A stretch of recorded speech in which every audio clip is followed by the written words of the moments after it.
Oke, sekarang kita akan belajar menata ulang pikiran atau merekonstruksi pikiran. Apa maksudnya menata ulang merekonstruksi? Muncul pikiran negatif kita, dan pikiran negatif itu akan membuat kita tidak produktif, membuat kita tidak nyaman, maka kita akan belajar bagaimana melawannya. Jadi kalau misalnya tidak berguna, bagaimana kalau kita berpikir masih ada nggak sih gunanya kita? Seperti itu. Jangan kita fokus hanya pada pikiran tidak berguna tadi. Nah, untuk itu langkah kita yang harus kita lakukan, ini saya pakai seperti ini. Coba kita perhatikan ya. Ada 5 kolom. Kolom yang pertama, apa peristiwa yang membuat kita tidak berguna? Ya. Misalnya diabaikan nama teman kerja. Ya. Kemudian kolom yang kedua adalah perasaan kita kalau diabaikan itu. Misalnya saja perasaan kita sedih. Ya. Kemudian kolom yang ketiga adalah apa yang muncul dalam pikiran kita karena kita diabaikan dan perasaan kita sedih. Misalnya kita merasa tidak berharga. Nah, setelah kita tulis 3 kolom ini, sekarang kita skor dulu sedih kita itu, ya. Seberapa sedih sih kita, seberapa buruk sih rasa sedih kita itu? Skor paling sedih itu 10, skor tidak sedih itu 0. Misalnya saja skor kita itu 8, ya. Kemudian kita skor lagi pikiran kita tadi, ya. Seberapa percaya saya itu tidak berguna.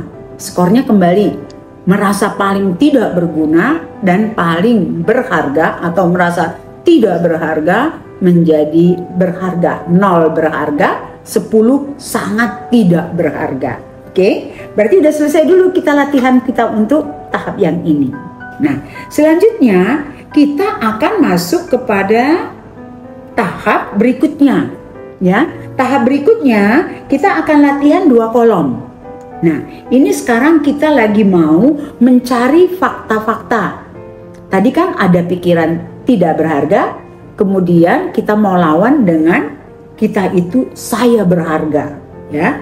Jadi kita buat di sini saya tidak berharga. Kolom yang ini adalah saya berharga, ya. Sekarang kita cari fakta-faktanya. Apa sih yang membuat kita merasa tidak berharga? Tadi yang pertama dicuekin, kemudian kita ingat lagi kita sering digosipin, ya, atau barangkali suka diaduin ke atasan, bisa saja kan, sehingga kita merasa tidak berharga. Nah, sekarang nggak boleh kita lama-lama dalam pikiran ini karena itu akan mengganggu produktivitas kita. Sekarang kita mau cari fakta-fakta saya masih berharga. Contohnya misalnya saya masih kerja kok, saya masih gajian. Kan berharga tuh. Suami saya atau istri saya masih menghargai saya. Wah, berikutnya lagi, anak saya selalu memuji penampilan saya, masakan saya, atau apa saja yang dipuji oleh anak. Kemudian berikutnya lagi, adik saya sayang banget sama saya. Ya, dia kerja, kemudian dia suka ngasih hadiah sama saya. Dan seterusnya apalagi. Nah, coba perhatikan sekarang. Mana lebih banyak faktanya? Fakta tidak berharga atau fakta berharga? Fakta berharga, ya.